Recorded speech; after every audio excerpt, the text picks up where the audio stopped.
ordinarios o un mínimos cuadrados en dos etapas. Oye Renato, pero eso me lo enseñaron en micro. Sí, pero estamos aplicándolo a un modelo macro, por lo tanto estamos midiendo relaciones macroeconómicas. Eso es macroeconometría. ¿Ya? Y nos enfrentamos a justamente problemas de endogeneidad típicos, ¿no? Que nos enseñan en nuestros fundamentos de econometría, ¿no? Un sesgo por simultaneidad. Y ahora se lo voy a explicar con un poco más de detalle. Pero vamos al software para ver cómo esto se implementa en Python. ¿Ok? A ver, vamos para allá. Entonces, voy a compartir mi pantalla. Mm.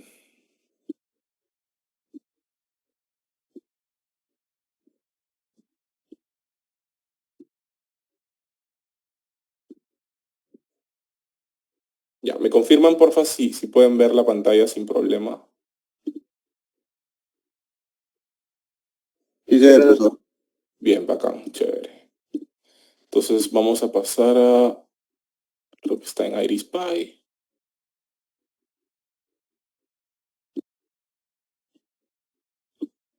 Ok. Save. Muy bien, entonces vamos a abrir una notebook. No espero que esto lo corran en tiempo real conmigo, simplemente la idea es para ahorrar tiempo y para avanzar, todos estar atentos. Y vámonos a nuestro modelo keynesiano, ¿ok? No sé qué tanto se ve esto, voy a poner la conversa por acá. Y por si acaso le voy a subir un puntito para que todos podamos ver. ¿Ok? Entonces, tenemos un modelito keynesiano, ¿no? Esta notebook simulamos un modelo macro keynesiano simple y comparamos los resultados de la regresión mínimos cuadrados ordinarios con two-stage least squares, ¿correcto? Para los que no estén familiarizados con este método de estimación o con este estimador, es un método de estimador por variables instrumentales, pero que tiene dos etapas, ¿ya? Una etapa, extraemos toda la endogeneidad de la variable de interés y en la segunda incorporamos esta variable limpia de esa endogeneidad para capturar el verdadero efecto. ¿Ok? ¿Correcto? Entonces, ¿qué queremos hacer aquí? Queremos responder a una pregunta. Imagínense que Keynes en ese momento quería asesorar al gobierno de cuál era esa propensión marginal a consumir del ciudadano de a pie. ¿Correcto? Y tenían los datos. ¿De acuerdo?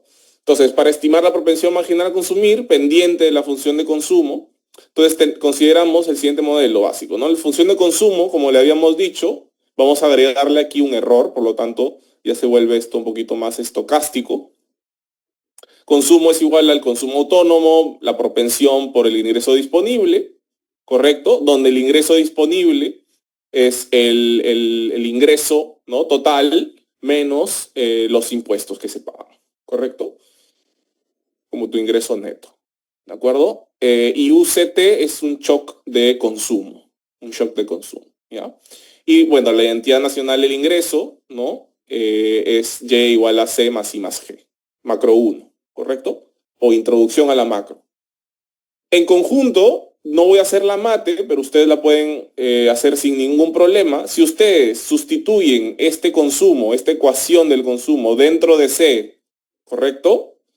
Sustituyen C en la identidad y resuelven para Y, ustedes van a obtener esta ecuación de aquí. ¿Correcto? Esta ecuación de aquí. Y esta ecuación de aquí tiene una interpretación súper común, súper famosa en macro, ¿no? El denominador es 1 menos la propensión, ¿no? Amplifica los choques. Con una propensión alta, el denominador, ¿qué se hace? Se hace bajito y por lo tanto todo este efecto se hace alto. Entonces, pequeños cambios en el gasto exógeno o en los impuestos tienen grandes efectos sobre Y. Y a eso se le llama el efecto multiplicador de la teoría keynesiana. Pero esto no es una sesión teórica, esto es una sesión más práctica. Solamente es para recordar ahí de qué se trata esa expresión que está aquí. ¿Correcto? Entonces miren lo que vamos a hacer. Voy a cargar de nuevo para que no me salgan esas líneas amarillas. que espero se vayan ahora. Perfecto. Ah, no, no se van. Ok, espero podamos correr esto sin problemas, porque si no, vamos a tener un problemita. Sí. A ver, denme un segundo, vamos a instalar UV pip install stats model. Ok, pero ya estoy cargadito. Disculpen, problemas técnicos ahí con las versiones de los paquetes, pero no se preocupen, que debería estar todo bien. Correcto. Y creo que Matplotlib tampoco me lo va a cargar. Tampoco. Ya. Vamos a abrir GPT. Pip install Matplotlib. Y aquí le vamos a poner otra vez UV pip install y Matplotlib. Ok. Listo.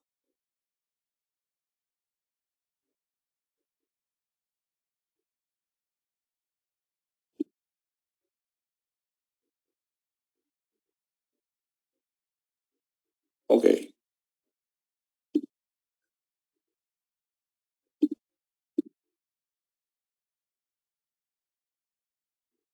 A ver un segundito.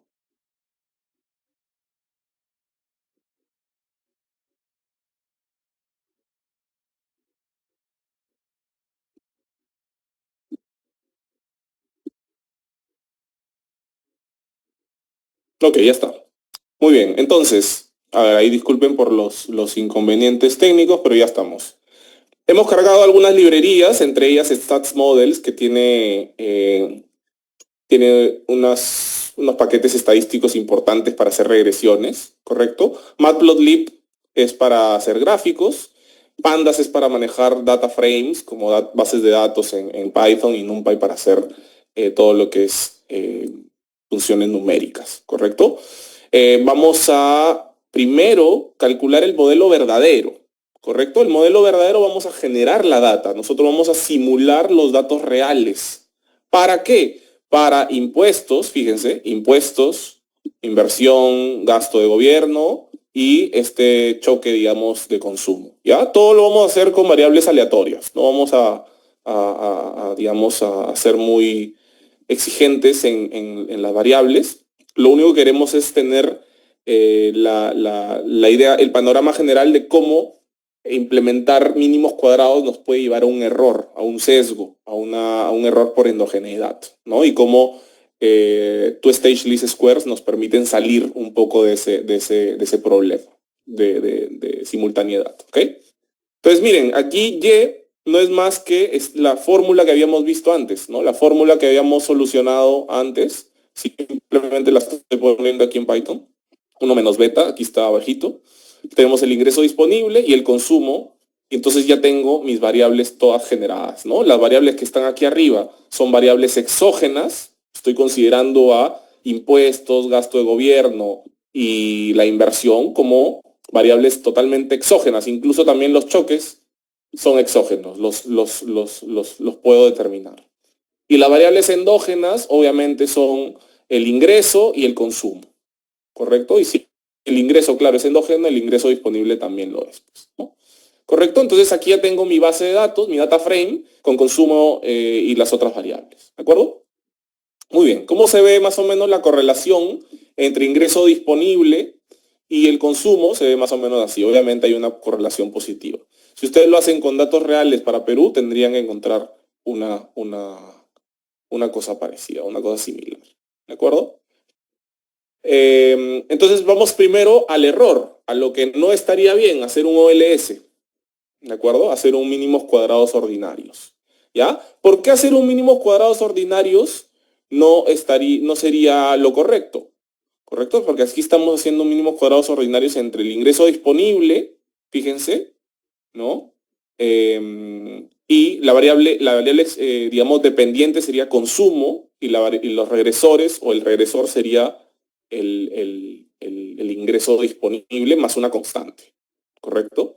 Más la constante. Entonces, ¿por qué sería? ¿Por qué? Porque el consumo depende del ingreso disponible, ¿correcto? Pero el ingreso disponible a su vez también depende, ¿correcto? A su vez también depende de el consumo. Perdón, del error, de este error, de los choques, fíjense, ¿no? Consumo ya depende del ingreso disponible y de los choques, pero el ingreso disponible, si ustedes reemplazan este ingreso disponible con esta definición exógena del ingreso total, van a ver que este señor, el UCT, también está metido. Entonces es como una doble contabilidad. ¿Se dan cuenta? Hay endogeneidad.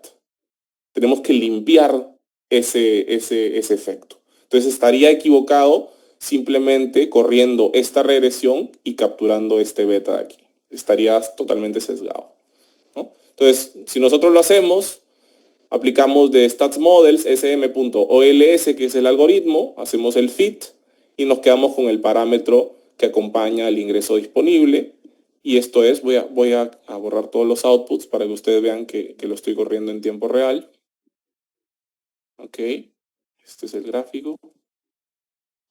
Este es la regresión. ¿Cuánto nos sale el coeficiente? 0,63. ¿Cuál es el verdadero valor? ¿Se acuerdan? 0,6. No está tan lejos, ¿correcto? Vamos a ver cómo nos va con el two-stage least squares, ¿ok? ¿Cómo sería el two-stage least squares? Primero hago un first stage. ¿Cuáles van a ser mis instrumentos? Eso es lo importante. Mis instrumentos tienen que ser variables que cumplan con algunas condiciones. En este caso, la exogeneidad de la inversión y del gasto de gobierno me permiten confiadamente decir que podrían ser buenos instrumentos para justamente limpiar al ingreso disponible de esa endogeneidad. ¿Correcto? Entonces, el primer stage, la primera etapa, va a ser correr una regresión donde la variable dependiente es ingreso disponible y los instrumentos Z van a ser la inversión y el gasto de gobierno. ¿De acuerdo? Que son, en este modelo, son exógenos. ¿De acuerdo? Y luego, esta es la primera etapa. Y en la segunda etapa, fíjense que aquí en la primera etapa, lo que voy a obtener es una predicción de ese ingreso disponible, pero solo utilizando información exógena de la inversión y del gasto de gobierno. Entonces, me estoy quedando con la parte exógena de esa variación en el ingreso disponible. Y esa parte exógena la estoy poniendo en una segunda etapa para caracterizar al consumo. Y ese coeficiente debería ser el coeficiente insesgado. ¿Correcto? Y si ustedes se dan cuenta y comparan el verdadero valor que es 0,6, el OLS que hemos hecho 0,64 más o menos, y el two-stage least square 0,6, ¿no? Mucho más cerca que el anterior, ¿no? Le siguen la diferencia, es ligeramente distinta, pero igual, una diferencia notoria, ¿no? Y finalmente, bueno, alguna dispersión con la línea de regresión, ahí la pendiente cambia un poquito, ¿correcto? La pendiente cambia. Muy bien. OLS está sesgado porque YD incluye el shock, que también afecta a C. Two-stage least squares usa variación exógena. Y ahí B se acerca al verdadero B, ¿no? Y bueno, esto es un poco la primera aplicación. No sé si alguien tiene preguntas respecto a este modelito keynesiano simple, pero era simplemente para un poco motivar esta primera gran corriente de los modelos macroeconométricos, solamente con un mínimos cuadrados ordinarios y un mínimos cuadrados en dos etapas. ¿Ok? Voy a compartir las diapositivas para continuar porque todavía tenemos bastantes cosas más por ver. Entonces,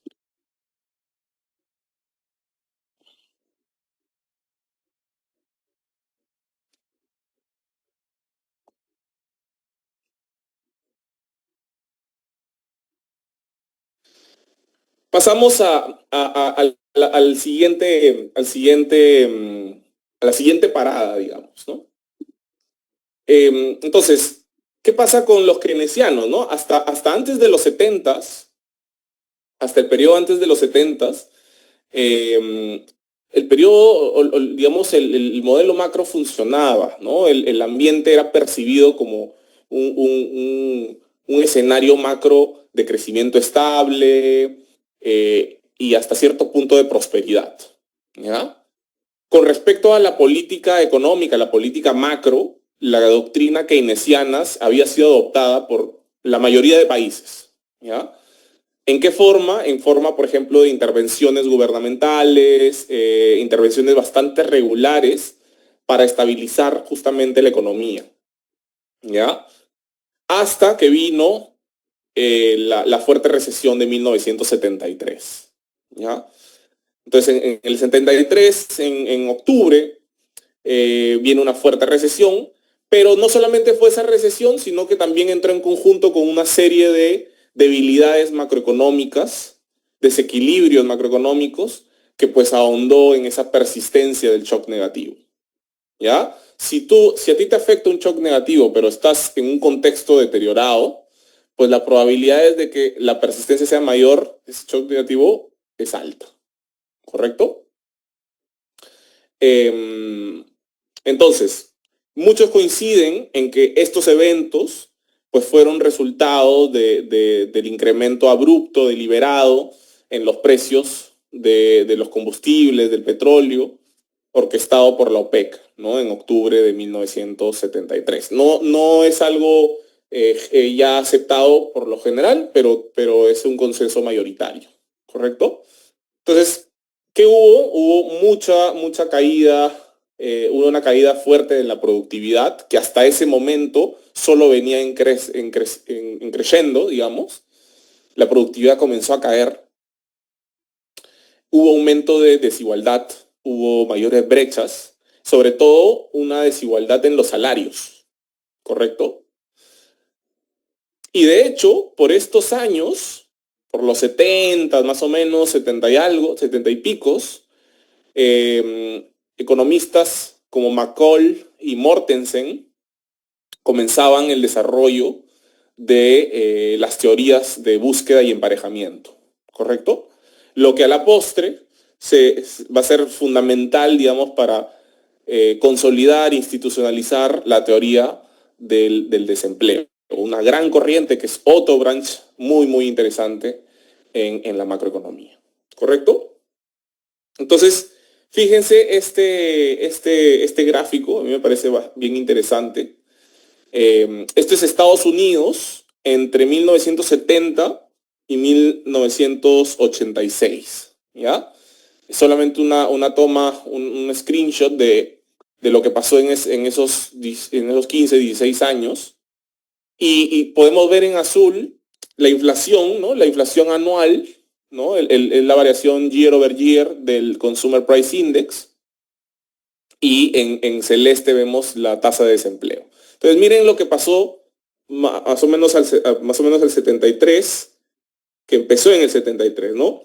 Un aumento de la inflación y una caída, ¿no? De la tasa perdón, una subida, ¿no? Una subida de la tasa de desempleo, ¿no? ¿Y qué pasó después? Otra vez, ¿no? Más o menos a los 80s, otra subida de la inflación y otra subida de la tasa de desempleo. Yo les hago una pregunta, ¿cómo se llama este fenómeno? ¿Cómo se llama la obra? ¿Se acuerdan? ¿Cómo se llama este fenómeno de alta inflación y altas tasas de... A ver, por aquí. Exacto, esta inflación, ¿no? Esta inflación. Entonces, esto es algo que para la época era algo novedoso, ¿no? Y en verdad fue bastante... pegó muchísimo en la macroeconomía en esa época, ¿correcto? Son dos cosas que nunca quieres que se te junten y de hecho es un fenómeno que hemos visto recientemente post-COVID, ¿no? Entre el 2021, 22, 23, pues hubo un fenómeno más o menos similar, ¿no? Una recesión generalizada global de las economías, ¿no?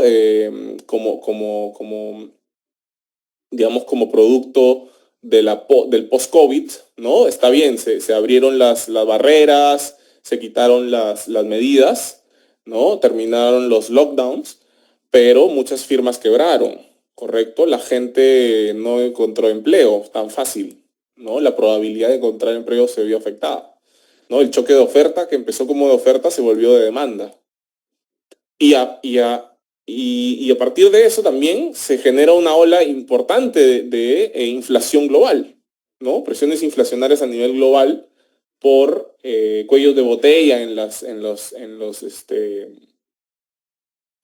canales de suministro globales, ¿no? Felizmente, en periodos recientes, los macroeconomistas están más capacitados, tienen mejor equipamiento, ¿no? Que en la época de los 70s y los 80s, ¿correcto? Y ya entre 2023 y 2024, pues la inflación volvió a sus niveles previos, ¿correcto? Entonces eso habla de un aprendizaje, ¿correcto? Eso habla de un aprendizaje, ¿de acuerdo? Muy bien, entonces esto es un poquito para motivar lo que viene con la crítica de Lucas, ¿no? El keynesianismo muy adoptado, era bastante aceptada en las teorías de los keynesianos, pero viene este fenómeno de esta inflación y rompe con los modelos antiguos, ¿correcto? ¿Por qué? Porque, claro, el diagnóstico de los modelos en esa época era, ok, tienes alta inflación, pues sube tu tasa de interés y eso va a hacer que tu inflación caiga, ¿no es cierto? A través de la curva de Phillips, ¿verdad? ¿No? Ok, pero eso era en un contexto donde las expectativas se asumían que eran adaptativas, ¿correcto? Es decir, que van adaptándose lentamente. Si tú subes tu tasa de interés, pero las expectativas de inflación se adaptan lentamente, entonces hay una brecha de desempleo que se activa y eso hace que tu inflación pueda, pues, caer en el corto plazo. ¿De acuerdo? Pero si tú cambias el mindset y dices, oye, no, ahora tus expectativas ya no son adaptativas, sino son racionales, es decir, se adaptan a la par, y el choque entonces ya se vuelve un choque que lo veías venir, un choque anticipado, ¿correcto? Si tus expectativas se ajustan instantáneamente, ya no hay entonces una rigidez, ya no hay esa brecha que antes se generaba, por lo tanto no vas a ver cambios, no va a haber brecha de desempleo, por lo tanto tu inflación no va a caer. Y eso es lo que pasó en esa época. No funcionó, se rompió totalmente esa ecuación de comportamiento que tenía el keynesianismo, ¿no? Entonces, ¿qué dice Lucas? La política cambia el comportamiento de los agentes, ¿no? Los agentes hay que modelar sus expectativas definitivamente y es donde la crítica de Lucas desarrolla una nueva corriente donde los modelos keynesianos son enriquecidos con expectativas racionales y con microfundamentos, ¿no? Con microfundamentos. ¿De acuerdo? Ok, aquí antes de esto vienen los modelos RBC, ¿no? Los modelos de ciclos económicos reales, ¿no? Con el parámetro, pero en esos modelos no hay parte nominal, ¿no? En los modelos neo-keynesianos sí los hay, ¿no? Entonces por eso nos hemos saltado directo al nuevo keynesianismo. ¿Ok? Entonces surge el auge de las expectativas racionales y los microfundamentos. Entonces aquí viene una segunda aplicación. Aquí viene una segunda aplicación para un modelo neo-keynesiano simple. ¿Ok? Hemos pasado de un modelo keynesiano, ahora vámonos a un modelo neo-keynesiano. Vamos a simular un neo-keynesiano linealizado. Vamos a hacer un modelo el más sencillo posible. Tres bloques. Una curva IS, una curva de Phillips neo-keynesiana y una regla de Taylor, sencilla, una regla para el Banco Central. ¿De acuerdo? Vamos a evaluar algunos choques, pueden ser choques de costos, choques de demanda, choques de política monetaria, los choques que quieran. Vamos a graficar impulso-respuesta del producto, de la inflación y de la política monetaria frente a estos choques. Y vamos a introducir una herramienta nueva, correcto, que es IRIS-Py. ¿Ya? Iris Py es la versión del Iris Toolbox, para los que han corrido con Iris Toolbox en MATLAB. Iris Py es su contraparte en Python. ¿Ya? Como lo dice Jaromír Benes en su repositorio, todavía es una herramienta que está en desarrollo. ¿Lo puedes usar? Sí, pero no es una versión final. Pero nosotros, como vamos a la vanguardia y que necesitamos estas herramientas, vamos a atrevernos a utilizar Iris Py para correr un modelito neo-keynesiano simple. ¿Cuál es el modelito que les propongo? Este es el modelo que les propongo. Son 3 ecuaciones principales y una que detalla algunas identidades, ¿no? Por ejemplo, la tasa de interés real, sabemos que es la tasa nominal menos las expectativas, por ejemplo, ¿no? ¿Por qué decimos que es una curva de Phillips neo-keynesiana, ¿no? Porque tiene un componente backward looking y también un componente forward looking, ¿no? Si quieren ustedes una proporción beta 1 de las firmas, de las empresas, toman los precios del día de ayer, y una proporción 1 menos beta 1 toman los precios de mañana. ¿Correcto? Y por aquí tenemos cómo entra la demanda agregada, ¿no? Aquí no estamos modelando empleo, desempleo, estamos considerando esta curva IS, ¿no? Que es sencilla, tiene un componente inercial, ¿no? Que te dice, oye, mira, la demanda va avanzando con cierta inercia, con cierta lentitud, pero también hay una parte donde afecta esa tasa de interés real, ¿no? Que es donde el Banco Central puede tener efectos en el corto plazo. ¿Correcto? ¿De acuerdo? Ok, la regla de Taylor es también bastante sencilla. Si se dan cuenta, tienes una proporción F1 que es backward looking, es decir, al Banco Central le cuesta F1 en proporción mover su tasa de interés de manera abrupta, ¿no? Me es costoso para mí mover mi política monetaria entre hoy y mañana. No me gusta, esa es la penalidad que tienes que pagar, F1. Y 1 menos F1 va para el otro lado, donde básicamente es el desvío de un target o un estado estacionario o un estado de largo plazo, ¿no? Si tu inflación se desvía de cierto umbral, de cierta meta, si quieres llamarle, pues se activa esa respuesta de política. Y F2 va justamente a caracterizar esas preferencias que tiene el Banco Central en esta economía, ¿ya? Y se puede mover ese parámetro, etcétera, etcétera. ¿Sí? Ese es el modelito que les propongo. Y bueno, vamos a calibrarlo, solucionarlo, simularlo en Python. ¿De acuerdo? No sé si hay alguna pregunta. Estos temas así de pero cuando están dentro del curso de sesión. Yo creo que sí te va a servir, Camilo, ¿ah? Yo creo que sí, o sea, siempre un poquito de historia y de herramientas te puede servir. A ver, vamos a dejar de compartir y voy a compartir otra vez mi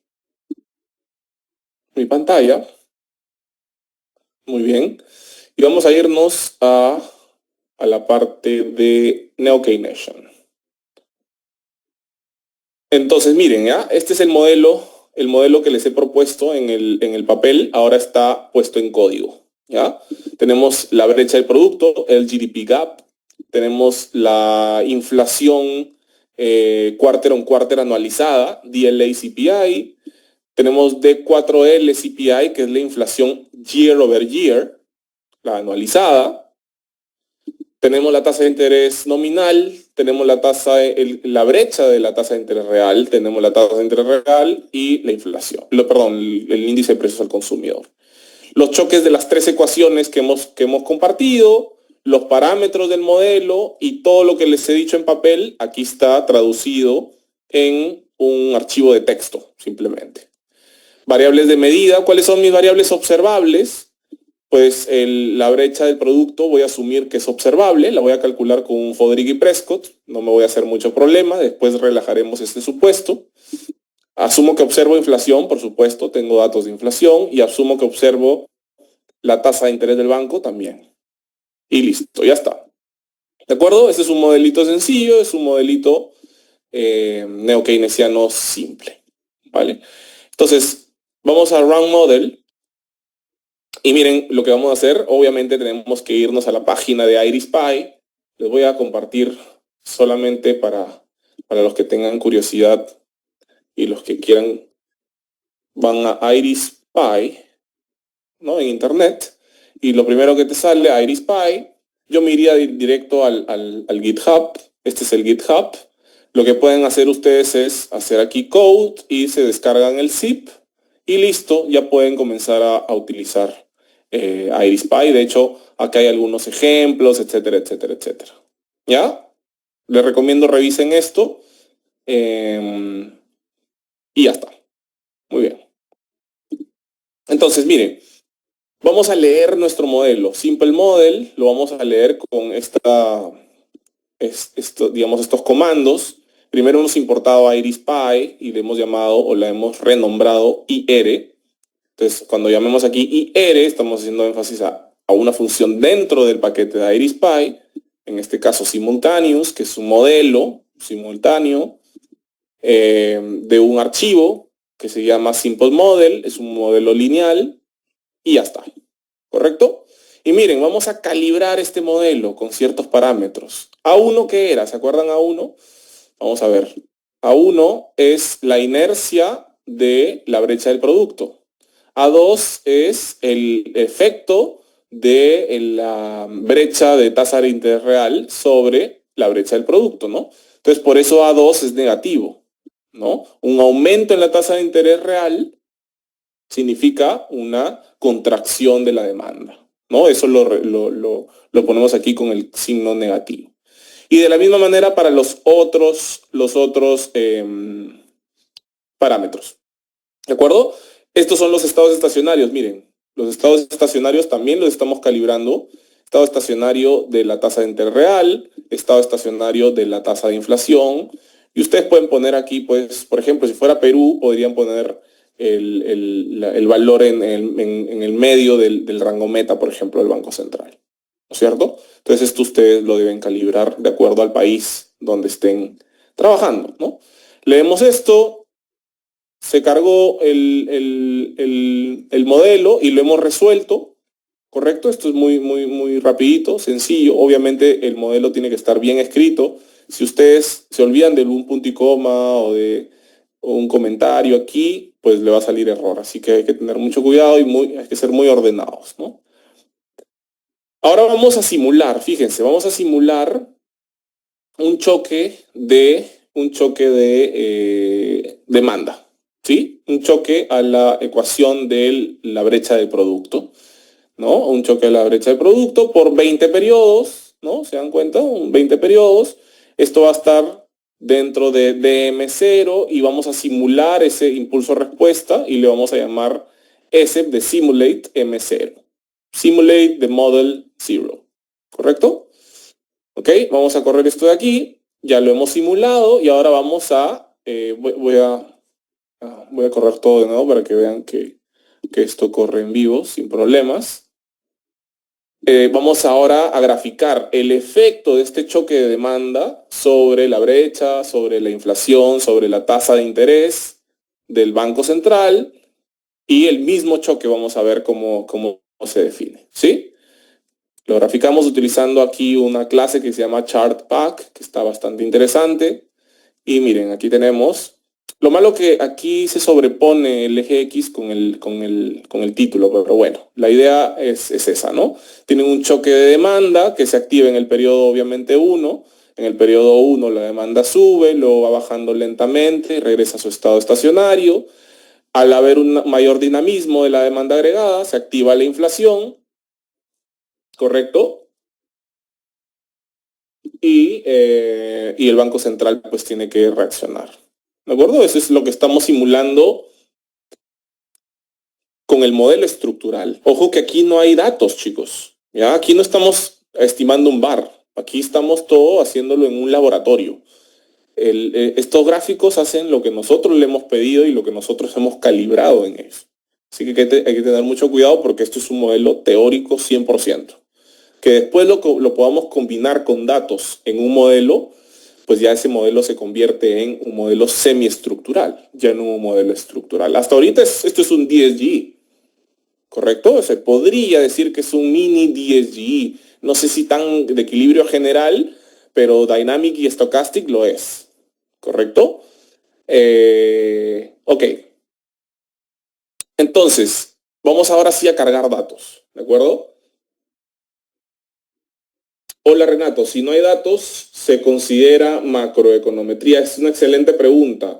Yo creo que si no hay datos, no es per se macroeconometría, ¿no? Porque metría es eso, es medida, ¿no? Es cuantificar. Eh, sin embargo, debo decir que incluso con una simulación en laboratorio, tú puedes extraer ciertos deltas que te pueden al final servir para tomar decisiones de política. Por lo tanto, es una buena pregunta que en este momento no tendría una respuesta clara, ¿no? Yo diría que un modelo teórico sirve para validar la estructura, pero se vuelve macroeconometría en estricto cuando toca los datos, ¿no? Y cuando los datos entran a hacer fit en esa coraza que has armado estructural, ¿correcto? Anthony dice, ¿qué método se usó para estimar los parámetros? No, Anthony, hemos calibrado. Si te das cuenta, es una buena pregunta, Anthony, también. Esta parte, cuando hemos asignado estos parámetros, se está calibrando. Uy, ¿qué pasó aquí?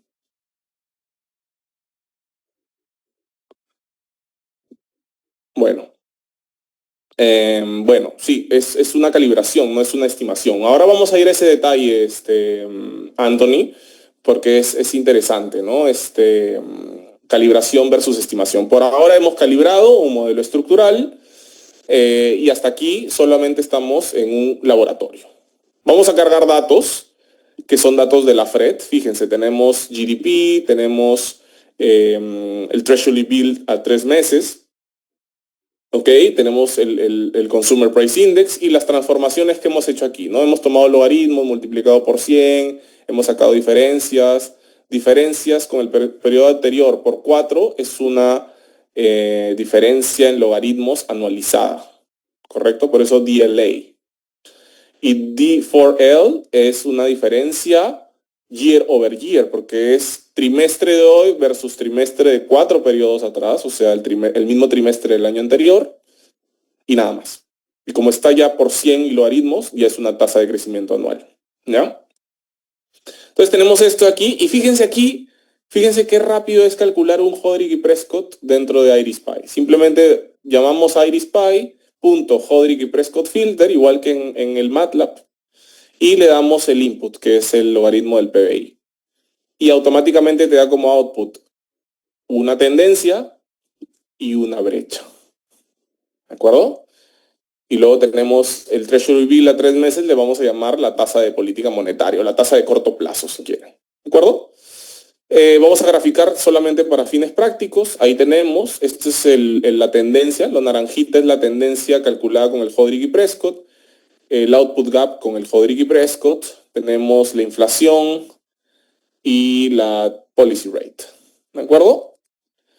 ¿Qué más? Vamos a aquí a hacer un pronóstico, un forecast, ¿no? Un forecast. Tenemos datos hasta, si no me equivoco, 2022 quarter 4. Vamos a hacer pronósticos del 2022 quarter 3 al 2026 quarter 4 y vamos a choquear la perturbación de la ecuación de la inflación. ¿Ya? Vamos a perturbar para el 2022 quarter 3 este choque en -2. Ahora lo van a ver en el gráfico cómo se ve. Entonces, vamos a hacer una proyección al 2026 condicional en el que 2022 quarter 3 la inflación recibe un choque de -2. ¿Correcto? Solo en ese periodo, ¿ok? Y aparte de eso, vamos a estimar, a solucionar un modelo digamos en paralelo, cambiando un parámetro. Fíjate, Anthony, no es estimación, estamos calibrando de nuevo beta 1. Antes habíamos dicho que beta 1 era 0,55. Si ustedes se acuerdan, beta 1 corresponde a la inercia de la inflación, el componente backward looking y forward looking también, ¿correcto? Antes habíamos dicho 55% de las firmas actualizan sus precios al de ayer y 45% al de mañana, y ahora estamos diciendo, oye, no, las empresas, el 80% actualizan su precio al de ayer y el 20% al de mañana. ¿Ok? Estamos cambiando un poco la composición y las preferencias de las firmas. ¿De acuerdo? Entonces, simulamos esto. Tenemos las series ahí. Si se dan cuenta aquí, tenemos 320 por 2, 239 por 2. ¿Por qué por 2, por 2, por 2? Porque tenemos en la primera columna, digamos, el modelo con 0,55 y en la segunda columna el modelo con 0,80 para ese parámetro de beta 1. Lo graficamos y más o menos nos saldría así, ¿no? La línea azul es el modelo base, 0,55, ¿correcto? Fíjense en inflación cómo se da la caída, ¿no? De menos 2, perdón, ¿no? De menos 2 se da la caída. Este es lo que estamos imponiendo en el 2022 cuarto 3, simplemente a manera de ejemplo, ¿no? Imagínense pues que el banco tenga información en tiempo real o un nowcasting o un nowcast de la inflación, entonces la puede introducir al modelo para ver cómo se desarrollaría la senda hacia adelante de la proyección condicional en ese primer valor, ¿no? Y luego tenemos que hay una diferencia respecto a ese beta 1, ¿no? Ese beta 1 hace, por ejemplo, que el output gap caiga más, ¿no? Que el output gap caiga más o, en otras palabras, que la inflación demore más en caer. Por lo tanto, el Banco Central tiene que hacer un esfuerzo mayor, ¿de acuerdo? Tiene que hacer un esfuerzo mayor, ¿no es cierto? ¿Por qué? Porque ahora ya no el 55% de las empresas actualizan su precio al precio de ayer, sino el 80%. O sea, es más inercial la inflación.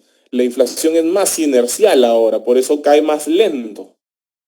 ¿Se dan cuenta? ¿Y eso cómo lo calibramos? ¿Eso cómo verificamos si es 55-80? Pues viendo hechos estilizados.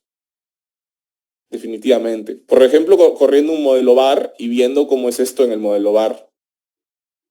Lo cual se hace muchísimo, ¿no? Muchos papers estructurales calibran sus parámetros previamente visualizando algún modelito macroeconométrico, ¿no? ¿Ok? Muy bien, ¿preguntas? ¿Preguntas? ¿Todo bien? Bien. Regresamos entonces a las diapositivas.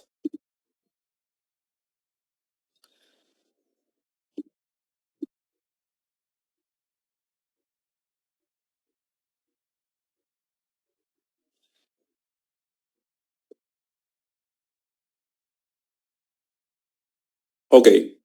Entonces hemos visto cómo hemos simulado, cómo hemos primero escrito el modelo en papel, hemos escrito el modelo en el software, perdón. Después hemos visto cómo lo hemos cargado, resuelto y verificado el steady state, ¿no? El estado estable, digamos. Después hemos simulado un impulso respuesta, ¿correcto? Y después hemos hecho un pronóstico condicional. ¿De acuerdo? Entonces, hay utilidad, sí, hay utilidad. ¿Es un modelo estructural? Sí, pero lo hemos al final combinado con datos. ¿Es macroeconometría? Definitivamente es macroeconometría. Y más aún, por ejemplo, si se da lo que comenta Anthony en su comentario. Porque podemos ya prescindir de la calibración y podemos pasar a una estimación. Una estimación por máxima verosimilitud, por ejemplo. O una estimación bayesiana de estos parámetros. Entonces ya se comienza a enriquecer un poquito más el modelo. Y de hecho hacia ese lado vamos. ¿Ok?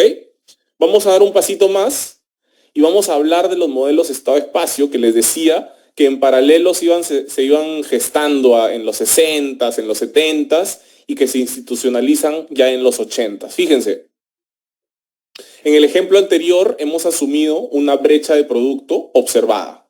¿Qué hemos dicho?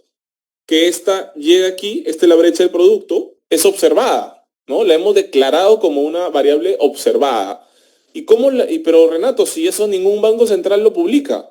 Bueno, lo hemos hecho con un Hodrick y Prescott y estamos asumiendo que el Hodrick y Prescott tiene el verdadero proceso generador de datos del ciclo y de la tendencia. Y eso es bastante criticable, muy, muy fácil de criticar. Sobre todo si leemos a Hamilton, 2018. ¿Ok? Entonces, en el ejemplo anterior hemos asumido esto. Un paper muy importante, de hecho, el de Hodrick y Prescott en el 82, ¿no? Son los pioneros que comienzan con toda esta onda de descomposición de variables ciclo de tendencia, ¿no? Centrándose en la tendencia. Ellos quieren extraer el componente suave del producto.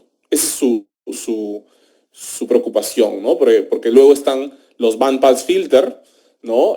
Por ejemplo, Baxter King o Cristiano Fitzgerald, que se centran más en el ciclo, ¿no? Quieren capturar más ciclos o ciertas frecuencias específicas, ¿no? Que también es un filtro bastante importante, ¿no? Pero vamos a hablar ahora de un filtro más completo, que es el filtro de Kalman, ¿no? Estas variables no observables pueden ser estimadas de manera recursiva a través del filtro de Kalman. Y yo he llevado algunas clases de macroeconometría ya hasta este punto, pero nunca lo citan al pobre Kalman. Así que en esta sesión quería darle un pequeño tributo a Rudolf E. Kalman, que ha escrito un paper muy importante para los macroeconometristas, ¿no? Está en el pie de página, pero no por eso es menos importante. Su paper se llama A New Approach to Linear Filtering and Prediction Problems. Como les dije al inicio, no es un paper económico, econométrico mucho menos. Es un paper dirigido a físicos, a ingenieros, pero cuán bien nos hizo este algoritmo a nosotros, ¿no? Y nos facilitó un poco la vida. Incluso para correr los modelos más complicados, como los modelos con parámetros cambiantes en el tiempo, volatilidad estocástica, Kalman es fundamental, es parte fundamental al momento de uno estimar esos parámetros dinámicos en el tiempo, ¿de acuerdo? Con los algoritmos de Carter y Kohn, etcétera, etcétera, etcétera, ¿ok? Entonces, los pioneros en utilizar este método de filtro de Kalman aplicado a modelos de estado-espacio en un contexto macroeconométrico son Harvey y Phillips en el 74, Watson en el 86, Clark en el 87, pero Harvey en el 89 lo institucionaliza, ¿no? En la economía. Tiene un paper muy, muy fundamental.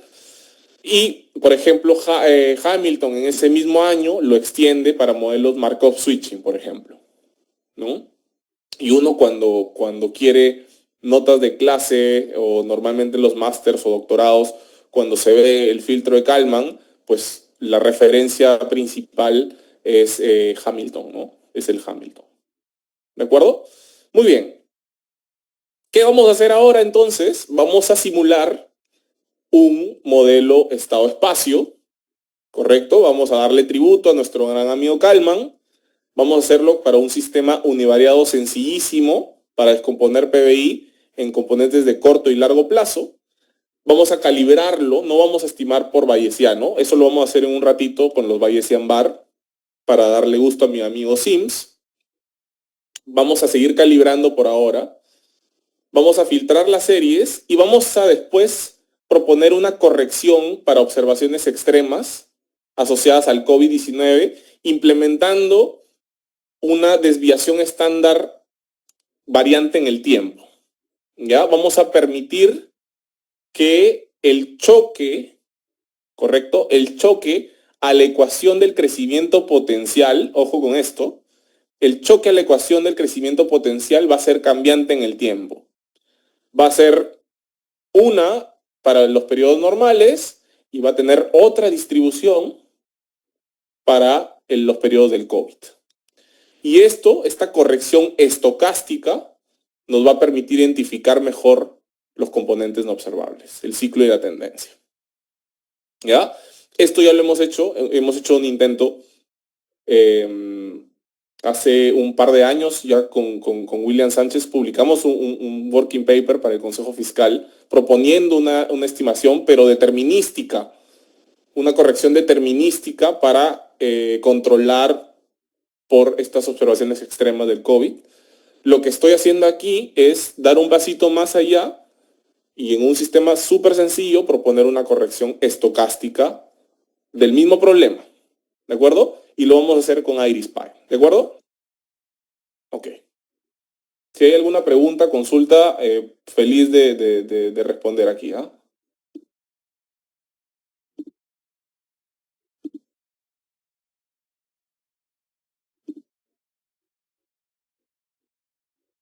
Ya. Entonces, espero puedan ver mi pantalla ya. Vamos a Business Cycles y vamos a primero al Output Model, ¿ya? El modelo es bien sencillo, miren.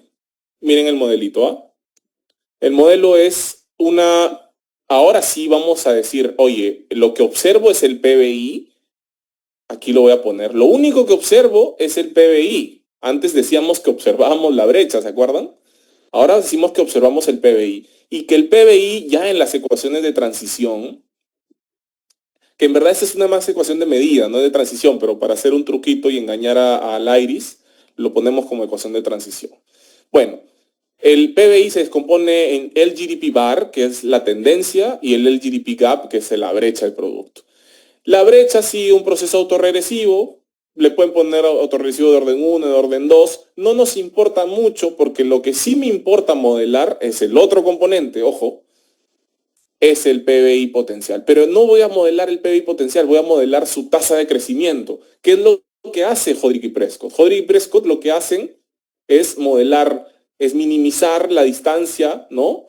Entre la serie y el ciclo, penalizando por las distancias en las tasas de crecimiento de la tendencia. O sea, el crecimiento de la tendencia yo quiero que sea bien smooth. Entonces hago esa minimización le hago un weight con el lambda, este lambda que le ponemos de 1600, 14400 o 100. Bueno, para eso es el lambda, ¿no? Ok, entonces aquí es lo mismo, estamos modelando la tasa de crecimiento potencial y miren, 1 menos teta, esta tasa converge a su periodo anterior, ¿no? Mi crecimiento potencial hoy va a ser la de ayer, si quieren, con probabilidad 1 menos teta. Y el otro teta se va para el crecimiento de largo plazo, ¿no? Después le estoy poniendo un steady state, ¿no? G. Si quieren un crecimiento tendencial, ¿no? Tendencial tiene una connotación de mucho más largo plazo, 30, 50 años hacia adelante, ¿no? Y ese valor puede venir de otro modelo satélite, por ejemplo, ¿no es cierto? Y aquí tenemos una variable que va a ser fundamental, este shock DLA's GDP bar. Este es el choque que vamos después a perturbar y vamos a permitirle que tenga una distribución cambiante en el tiempo. Ya que en verdad va a tener dos valores, nada más. No es tan difícil. ¿Ya? Muy bien. Y aquí algunas definiciones que ya las pueden revisar ustedes. Ese es el modelo, nada más. Los únicos 3 parámetros son el phi, que caracteriza la brecha y la inercia, el teta, que caracteriza la ley de movimiento de la tasa de crecimiento potencial, y el crecimiento tendencial de muy largo plazo. Declaramos la variable, los choques, y ya estamos. Nos vamos a nuestra notebook que se llama Run-Kalman. ¿Ya? Entonces vamos otra vez a cargar el modelo, cargamos el modelito, sin problema. Ahí está, lo hemos resuelto, ojo, todo esto, porfa chequenlo si tienen interés.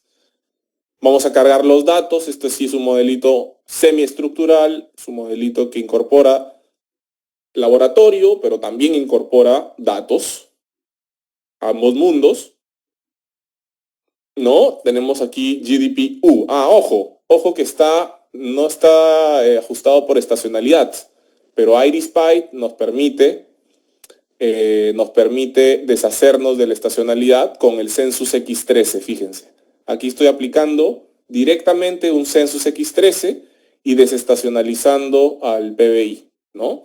Si ustedes tienen su Si ustedes tienen su tramo SITS, pues genial, úsenlo y pueden alimentar a este modelito ya con el PBI desestacionalizado. Pero si no lo tienen y quieren hacer un cálculo rápido, pues el IRIS tiene ya dentro el X13. ¿De acuerdo? Tiene varias ventajas el IRIS, en verdad. Voy a borrar esto de nuevo para hacerlo todo. Vamos a hacer esto de aquí. Graficamos. Ahí está nuestro PBI. ¿Desde qué fecha? 1996 cuarter 1 hasta el 2025 cuarter 2. O sea, hasta el trimestre anterior. ¿Ya? Ahí está nuestro PBI. He actualizado los datos para que tengan lo ultimito.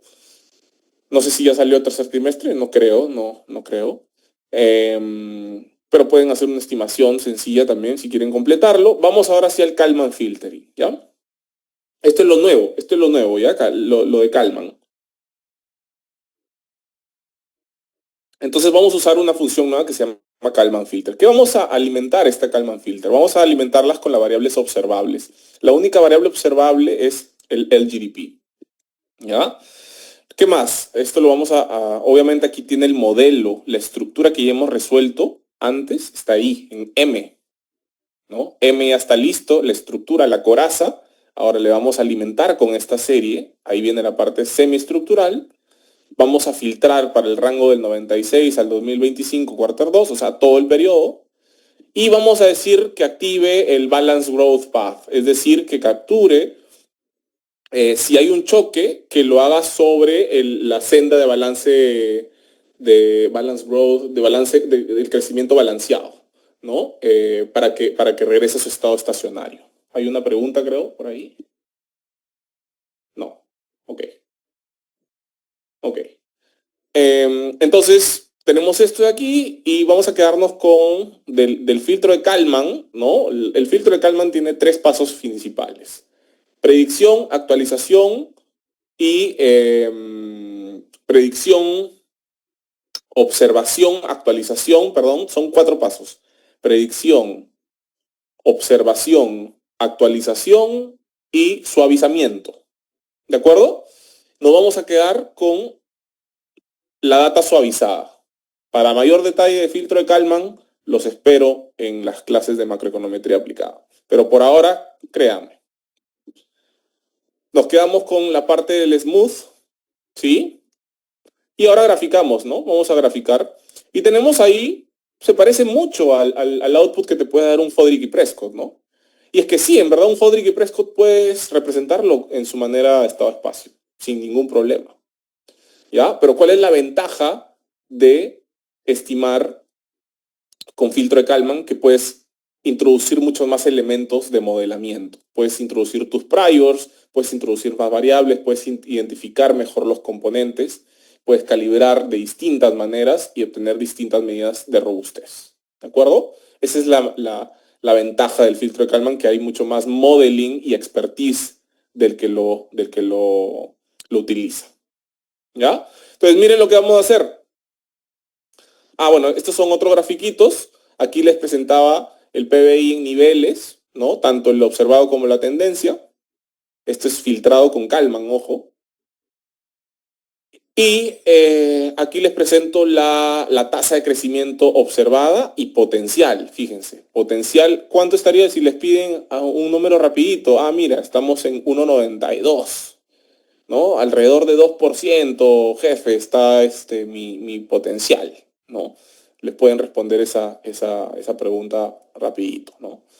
Pero hay que tener cuidado porque no estamos haciendo una corrección apropiada del COVID, tal vez, ¿ya? Y por lo tanto podríamos tener una brecha del producto exacerbada, ¿ok? O sobreestimada o subestimada, tal vez. No lo sé, vamos a ver, es una hipótesis, ¿sí? ¿Ok? Entonces vamos primero a ver calibraciones alternativas. ¿Se acuerdan que habíamos antes explorado estas opciones de correr o estimar 2 valores en paralelo, 2 modelos en paralelo con distintas calibraciones? Eso es lo que vamos a hacer ahora. Miren, vamos ahora a calibrar la desviación estándar de la perturbación del crecimiento potencial en 0,2. Inicialmente, ¿en cuánto la habíamos hecho? En 0,5. y la de la brecha en 1, es decir, 1 a 0,5, pero ahora la estamos haciendo 1 a 0,2. Lo que importa es ese signal to noise ratio, que es digamos, eh, la división entre ambos, ¿ok? 1 a 0,5, el otro sería 1 a 0,2, es decir, estoy diciendo ahora que con este 0,2 quiero que mi potencial sea más suave incluso que antes. Voy a compararlo entonces, fíjense, miren cómo lo puedo comparar. Aquí está. Con 0,5 yo tengo un crecimiento potencial un poquito más volátil, más ruidoso, y con un 0,2 yo le doy mucho más smoothness a la serie. ¿Se dan cuenta? Entonces aquí vienen las ventajas del filtro de Kalman. ¿Correcto? Aquí viene la ventaja. Claro, con el Hodry Prescott también le puedes cambiar de lambda, etcétera, pero aquí comienzas a jugar con muchas más variables, muchos más parámetros, ¿no? Que pueden enriquecer y defender también tus argumentos y tu perspectiva respecto al país que analizas, ¿no? Y también puede cambiar muchísimo las estimaciones de la brecha de producto, ¿ok? Entonces este es simplemente un ejemplo para que ustedes vean cómo la calibración va a determinar la calidad de su indicador final, de su estimación final. ¿Ok? O visto del otro punto desde el otro ángulo, como tu indicador final es sensible a la calibración que uno propone. ¿De acuerdo? Ese es un poquito el ejercicio que les aliento a hacer. ¿Ya? Ahora sí vamos a controlar por COVID, que es lo más interesante en esta sección. Miren lo que vamos a hacer, ¿ah? Vamos a copiar la base de datos que teníamos antes, vamos a setear un COVID range, ¿no? Un periodo de tiempo donde yo creo que el COVID afectó a los agregados macroeconómicos en Perú, en este caso al PBI. Yo creo que fue todo 2020 y todo 2021. Oye, Renato, pero yo creo que fue entre 2021 y 2021 quarter 2 nomás, solo 6 trimestres, solo 6 trimestres. Bueno, por ahí creo que alguna vez discutimos con Álvaro que habíamos hecho robusteces con distintos periodos, tomando distintos trimestres y al final la variación o los cambios no eran significativos, así que pues igual vale la pena explorarlo, ¿no? Entonces lo que vamos a hacer aquí es que para este COVID range vamos a definir un valor distinto de las desviaciones estándar del PBI. Si antes esas desviaciones estándar yo decía que eran 0 o 1, pues ahora voy a decir que esos van a tomar unos valores muy grandes. Los dejo libres. Como en ese periodo de tiempo dejo libre la volatilidad que va a seguir mi variable, que por naturaleza es una variable smooth, es una variable muy suave. Entonces aquí ¿qué estoy permitiendo? Que hay una variación muy fuerte en este componente de largo plazo del PBI. ¿Y eso es consistente con la teoría económica o no? ¿Los choques de oferta son así de abruptos? ¿O son lentos? ¿Son cambios que se van dando de manera gradual? Bueno, la pandemia es algo discutible, definitivamente, y hay dos ramas de la literatura reciente que, digamos, tienen opiniones totalmente divergentes, ¿no? Por un lado, que sí, que la pandemia pues fue un gran choque de oferta que afectó, que paralizó a maquinaria, que paralizó a firmas enteras de la noche a la mañana, ¿no? Pero que ese capital físico no se perdió y que luego se reactivó de manera instantánea. Esa es una posición. La otra posición es que no, que el capital siempre estuvo ahí, no se depreció, nada, o si se depreció fue muy poco, pero que claro, cuando la recuperación se dio, no se dio de la misma manera, ¿no? Entonces, es un poco defender con argumentos o con teoría económica cuál podría ser el sustento de este artificio que estamos haciendo, de este modeling medio arbitrario que estamos haciendo. Lo ideal, obviamente, sería todo esto estimarlo de manera bayesiana, que sí se puede hacer, ¿no? Pero un primer paso es calibrar, ir viendo qué se puede hacer, qué no se puede hacer, cómo van saliendo los resultados y después ser un poco más agnóstico con cierta estructura y dejar que la estimación bayesiana haga su trabajo, ¿no? Son métodos complementarios. Corremos el filtro de Kalman para este rango, ponemos aquí standards from data true, vamos a permitir que hayan cambios en las desviaciones estándar, nos quedamos otra vez con las medidas smooth y ploteamos, ¿no? Para una volatilidad constante y una volatilidad COVID, le estoy llamando, ¿ya? Entonces miren, los dos son los crecimientos tendenciales o potenciales del PBI, pero el azul no corrige por COVID, el azul suaviza, y el naranja es el que estamos permitiéndole que tenga una variación en la desviación estándar. Entonces está cayendo de manera fuerte en ese periodo que le estamos permitiendo y recuperándose gradualmente después. ¿Cómo se ve esto en tasas de crecimiento? ¿Cómo se ve esto en tasas de crecimiento? Se ve así, ¿no? Es exactamente la misma historia, pero cuando llega el periodo de COVID, ¿no? El potencial ajustado por COVID está flexiblemente adaptándose a esos cambios fuertes. Y miren lo que pasa con la brecha del producto. Ya la brecha no cae menos 30, sino que estamos diciendo que el choque de demanda ya no es menos 30, sino baja a menos 15. Entonces tiene implicancias de política esto totalmente, porque decir que la brecha no está cayendo 30, sino la mitad, pues eso tiene implicancias de política económica para los bancos centrales, por ejemplo, ¿no? Que siempre están mirando las presiones inflacionarias, la brecha del producto, etcétera, etcétera, ¿no? Y las revisiones que se dan previo a la crisis y post la crisis también. Y fíjense el último detalle aquí, si lo ponemos, por ejemplo, para un periodo más restricto, vamos a ponerlo 2020 para ver las tasas de crecimiento. Fíjense, cuando tú controlas por COVID, cuando no controlas por COVID, tu crecimiento tendencial o potencial de mediano plazo converge a 1,92.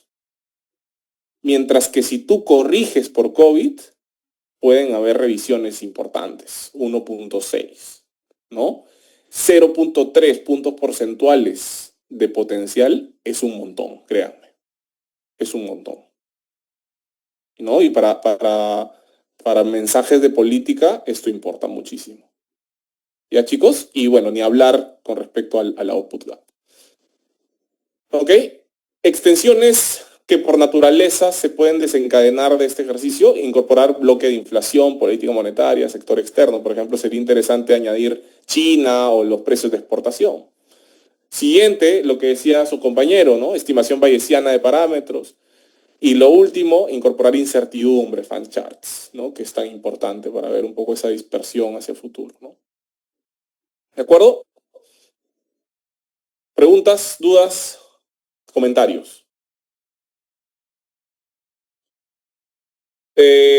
Dice Josué, hola Renato, ¿recomiendas el tramo SITS o el ARIMA X13 para desestacionalizar? Tengo entendido que el tramo tiene varias opciones, como ajustar por feriado Semana Santa, pero no estoy seguro si con el 13 se puede hacer lo mismo. No se puede hacer lo mismo con el 13, Josué.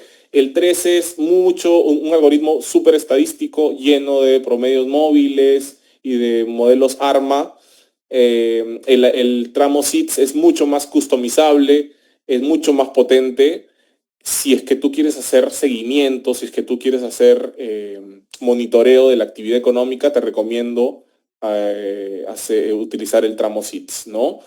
Pueden haber diferencias importantes cuando hay, por ejemplo, cambios en las Semanas Santas, en los feriados, y esa información solo te la permite meter el tramo. Pero si quieres hacer modeling, si quieres números muy generales, si quieres hacer investigación, pues te sugiero que vayas con el X13 porque es mucho más rápido, directo, y no te fijas tanto en el detalle, sino más en las tendencias o en los co-movimientos en relaciones, ¿no? Es básicamente direccionada, la respuesta es direccionada a lo que tú quieres hacer, ¿ya? Perfecto. Ok, vamos te respondo, Harold. Hola Renato, si quisiera agregar el ruido político, lo haría como un componente de incertidumbre. Buena pregunta. Yo añadiría, por ejemplo, el Economic Policy Uncertainty de Baker, Bloom y Davis. No sé si lo hay para Perú, ese indicador, pero creo que para otras economías sí las hay. Y si no las hay, pues generaría un indicador, por ejemplo, basado en texto, para capturar un poco el ruido político o un componente idiosincrático, y eso lo introduzco como una variable exógena, por ejemplo, ¿no? ¿No? Y ir pensando de repente cómo podría entrar, ¿no? Eh, el Python sirve para proyecciones, sí, lo hemos demostrado, Julio, y el Stata también, sí, sí, sí, sí, claro, ambos puedes hacer muchas cosas. Ok, muy bien, seguimos entonces. Voy a volver a las diapositivas. Yo que pensaba que esta sesión iba a durar 1 hora y en verdad no sé por qué me miento.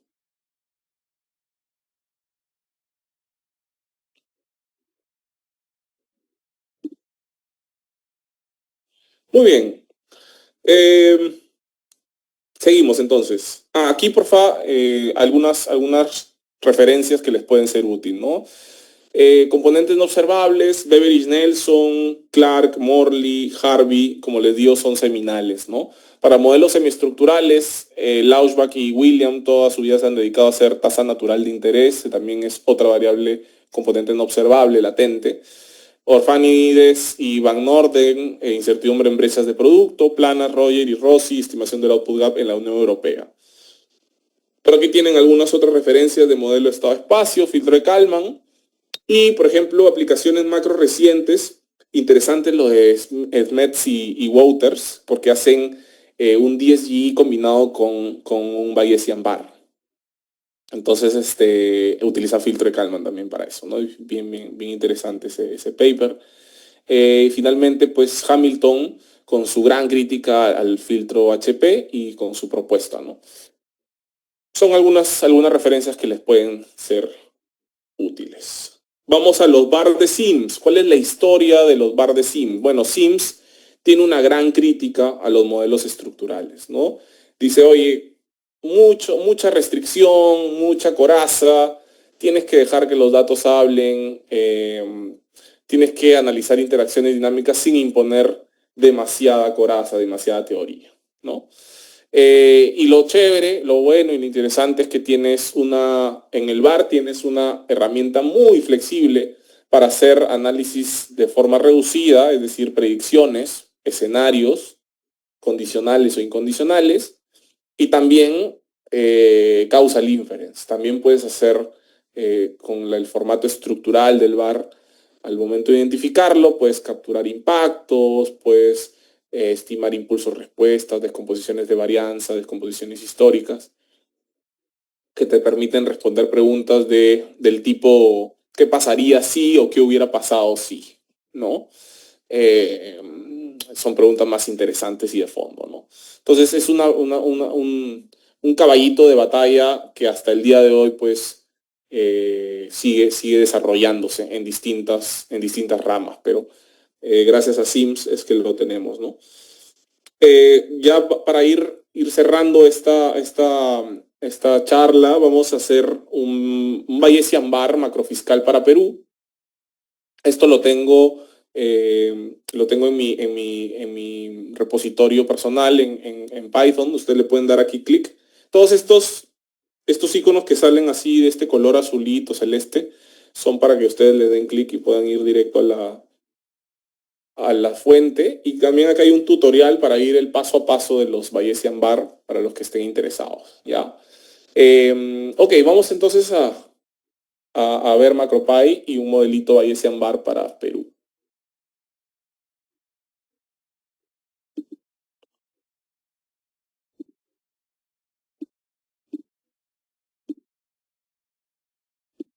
A ver, entonces, aquí sí tengo que irme al otro lado.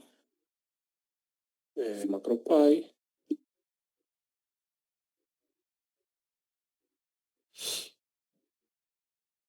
Ok, entonces tenemos el Bayesian bar. Ok, entonces estamos aquí. Bueno, esto está en inglés. Ya, bueno. El tutorial que les voy a presentar ahora es un modelo de vectores autorregresivos bayesiano para un modelito macrofiscal, ¿ya? Es un modelito macrofiscal. Mucho material hay de política monetaria, choques de crédito, choques externos y poco de macrofiscal, ¿no? Ahora en los últimos años ha habido un poco más de producción en este ámbito, pero es muy interesante y los datos de Perú pues se pueden hacer cosas bien interesantes y he visto por aquí algunos compañeros que en ese sentido han aportado bastante. Este modelo de juguetito incluye tres variables, ¿ok? Precios de exportación, PBI real y los ingresos fiscales, ingresos corrientes del gobierno general, ¿ok? Y CGG. ¿Ok? Entonces, ¿por qué este modelo? ¿Por qué lo quería poner aquí? Porque al menos en Perú los ingresos fiscales tienen estas dos grandes fuentes de alimentación, ¿no? Por el lado de los precios internacionales, ¿no? El impuesto a la renta, ¿no? Que se recauda, por ejemplo, de las mineras, ¿correcto? Y por el lado de la demanda, por el lado del ciudadano de a pie, ¿cómo se recaudan los impuestos? A través del IGB. Entonces tienes renta por un lado, IGB del otro lado. Entonces es un bonito ejemplo, súper sencillo, con solo tres variables, tres ecuaciones, y que te puede dar luces de algunas cosas interesantes, ¿no? Eh, y puedes cuantificar elasticidades, puedes hacer descomposiciones de varianza, etcétera, etcétera, ¿ya?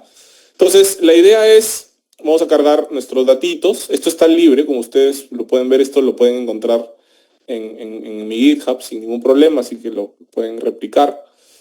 Export Price Index, GDP y Tax. ¿Ya? Está en tasas de crecimiento interanual. Así que no se preocupen. Esto está en frecuencia trimestral. Voy a borrar los outputs para que ustedes vean esto. Graficamos con Generate Series Plot. Tenemos ahí el IPX, el PBI real y los ingresos. Y ya uno se da cuenta, ¿no? Miren los Export Price Index y miren los ingresos, pues tiene una correlación bastante marcada, ¿no? Un comovimiento ahí visual importante, las tres variables, ¿no?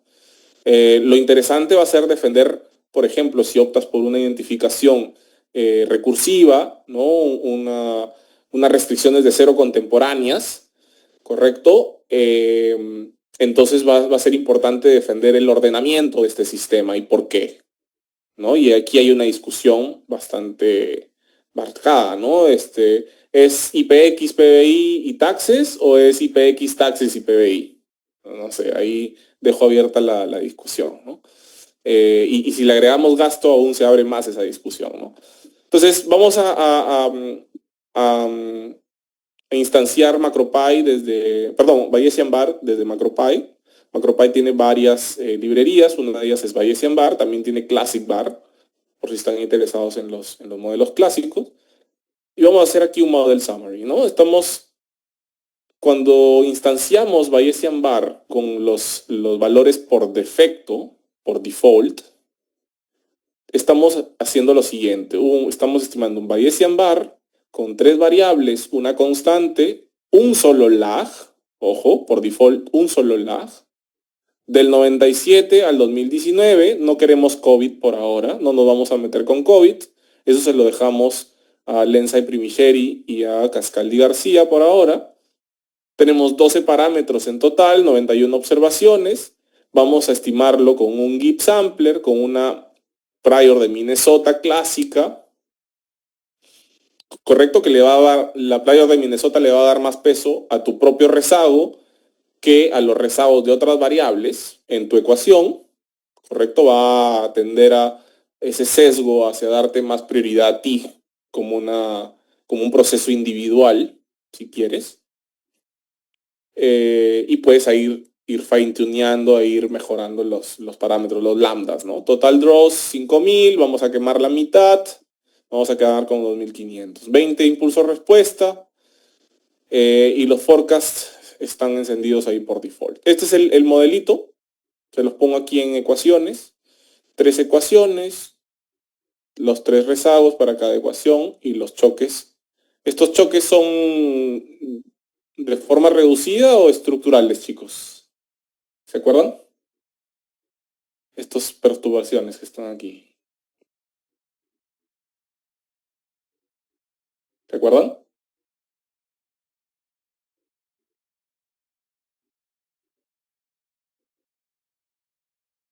Gregory dice son estructurales. ¿Están de acuerdo?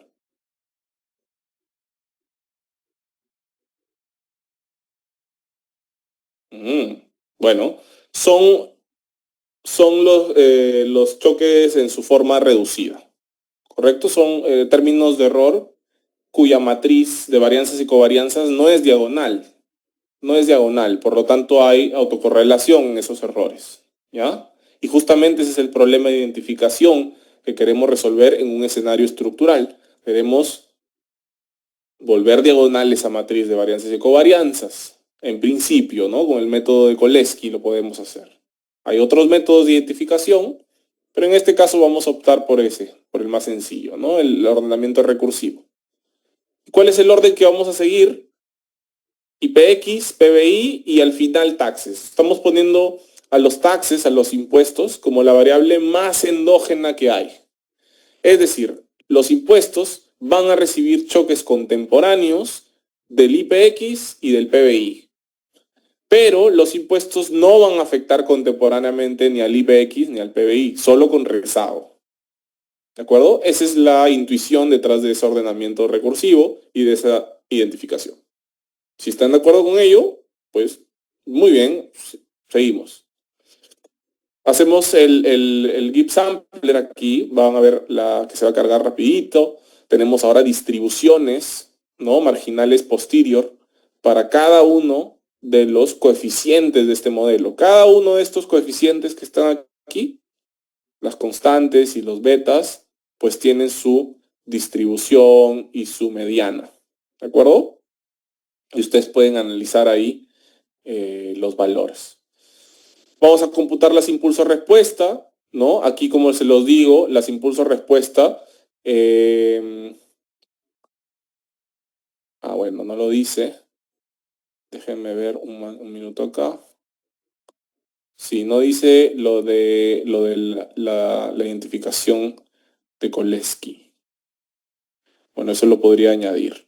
Pero bueno, en general, las impulso-respuesta nos van a permitir a nosotros calcular por default, por Cholesky, esos impulsos respuesta, ¿ok? Entonces, ante un choque de una desviación estándar del IPX es de más o menos 8 puntos porcentuales de incremento, ¿no?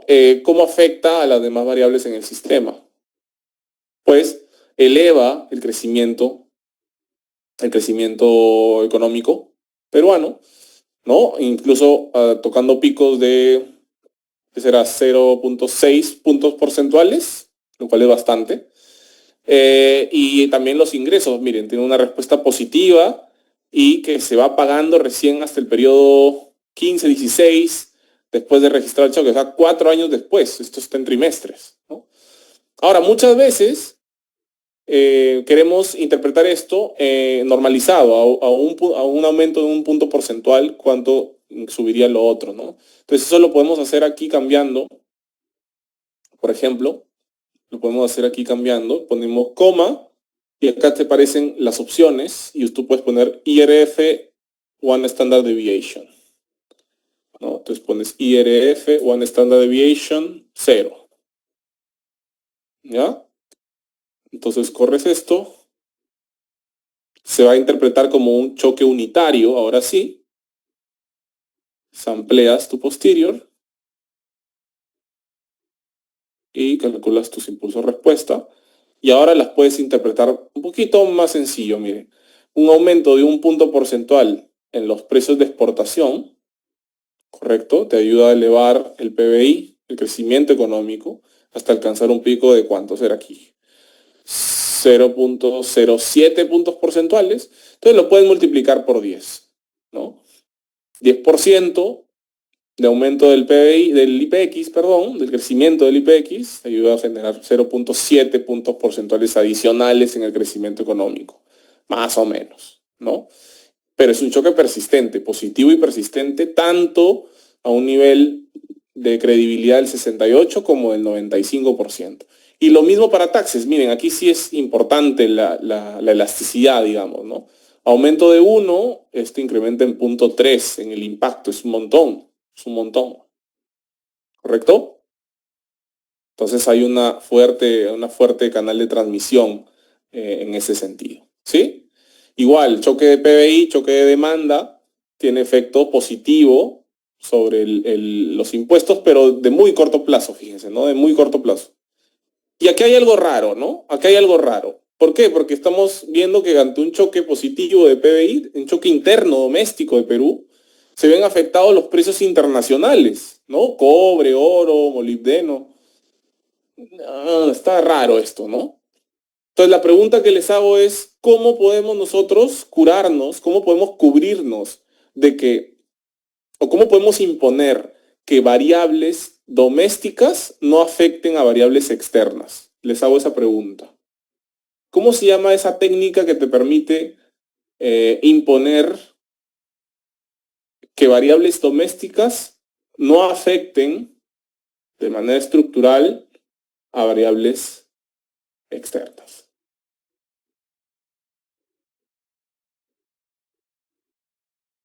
¿Alguien tiene idea?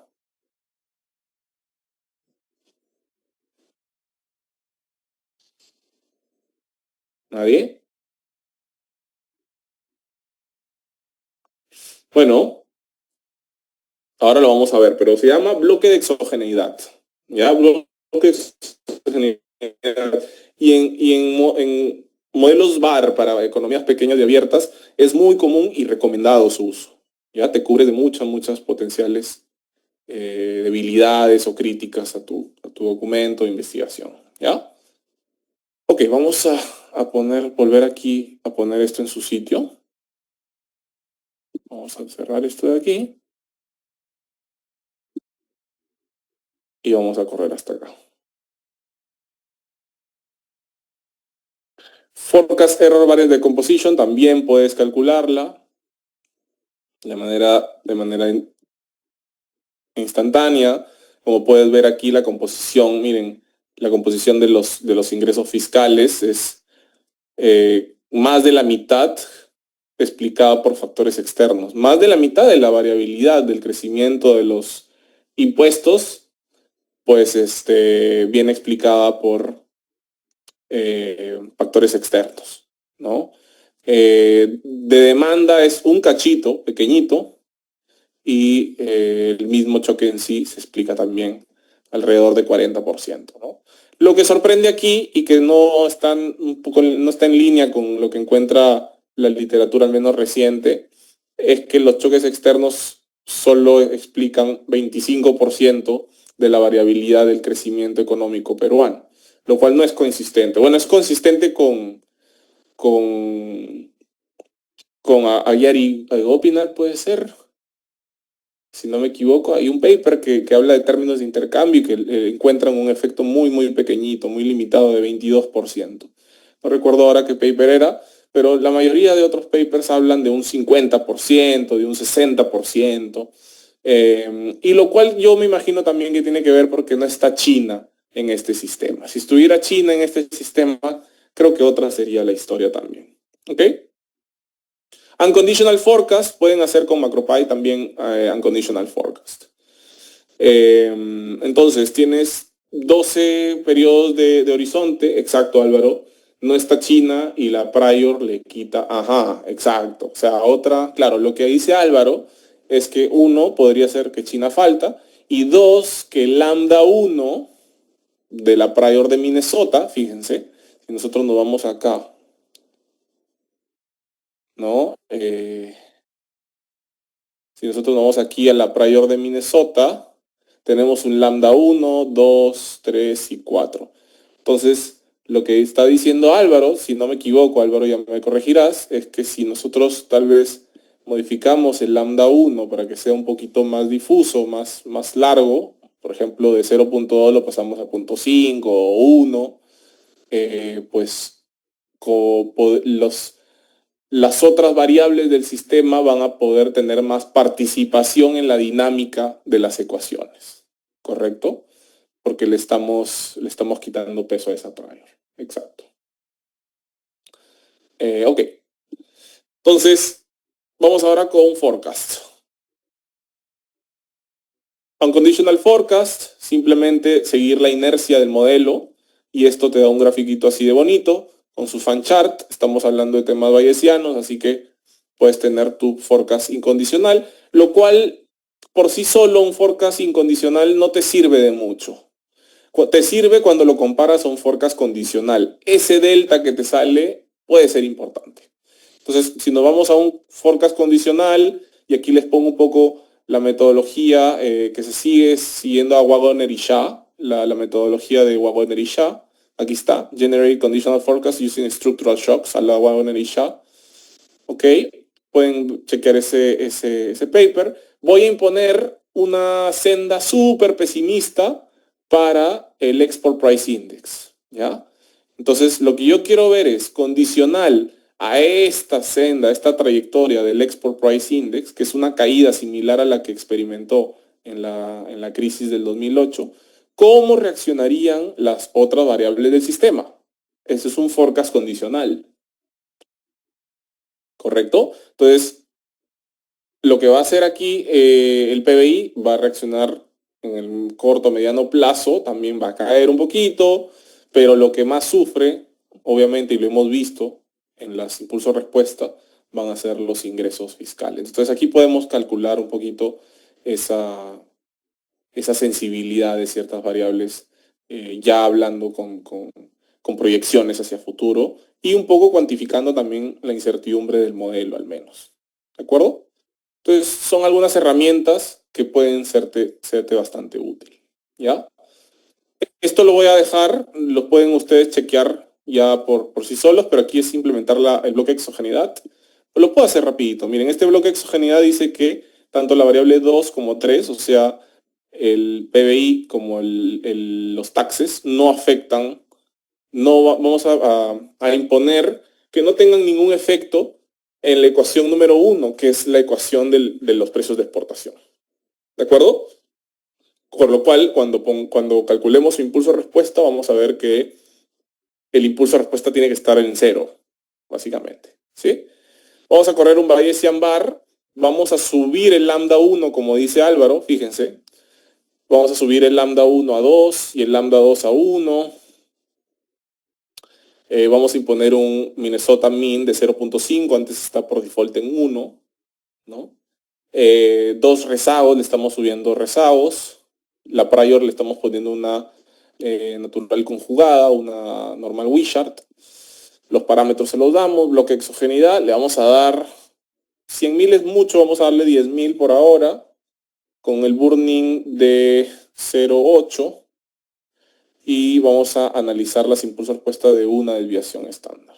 No, perdón, de una unidad. ¿Ok? Computamos esto.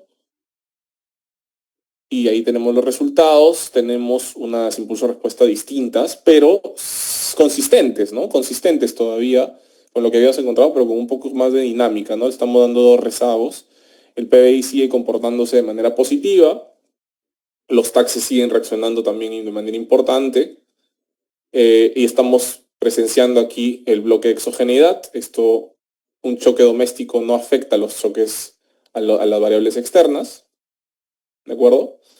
Y finalmente una descomposición de varianza, pues aumenta un poquito más esa participación de los choques externos. De 25, pues estaríamos en unos 30, 30 y pico, ¿no? Algo ya es, pero igual falta China, yo creo. Ok. Entren, si tienen más detalles, entren ahí a MacroPy y van a tener algunos otros tutoriales, como por ejemplo una API para descargar automáticamente datos del Banco Central y de la FRET y del Banco Mundial. Un constant bar replicando a Stokey Watson, si no me equivoco, 2001. y Local Projections, que ahora está también bastante de moda. Así que ahí les dejo algunos tutoriales que pueden ser de su interés. Voy a regresar a la PPT y ya creo que vamos a ir cerrando. Con esto ya acabo, los prometo. Y vamos para los comentarios o algunas, no sé, sensaciones que les haya dejado la sesión de hoy, ¿no? No me quiere compartir, no sé por qué.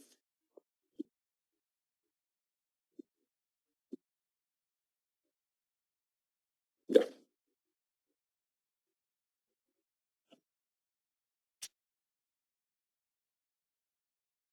Ok, entonces vamos ahora. Esto es otras guías importantes. Yo las he tratado de resumir en lo que yo creo más importante desde mi punto de vista.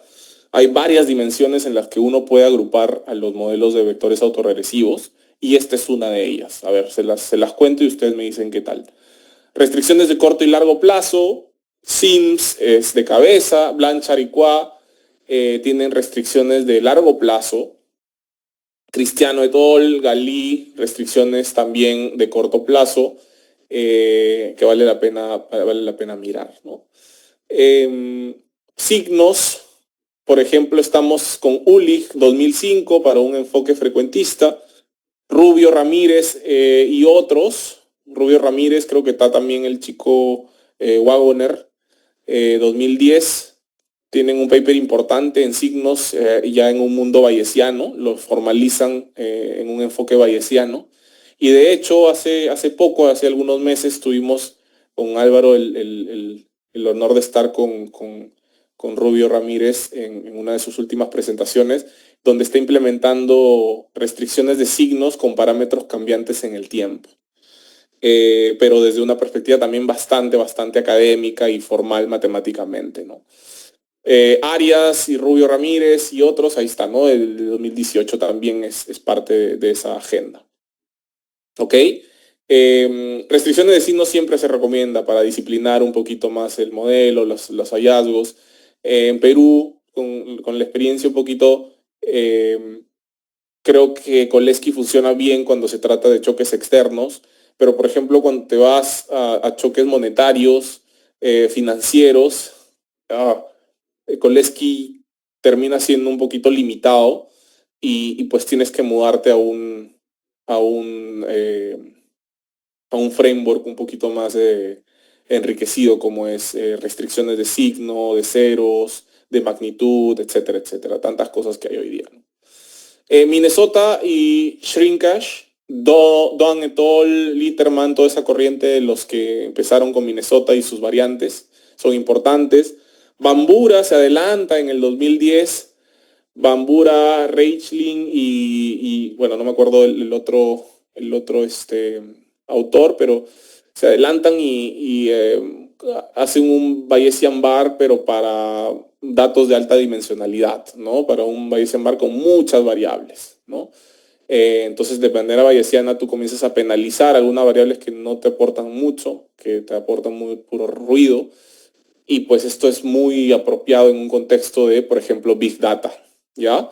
Giannone, este es Giannone, Lenza y Primigeri, no sé si me estoy equivocando, si este es Giannone et al, pero ellos hacen una prior jerárquica, ¿no? También súper importante y ahora se ha vuelto el estado del arte de las priors bayesianas, ¿no? El de Giannone, Lenza y Primigeri.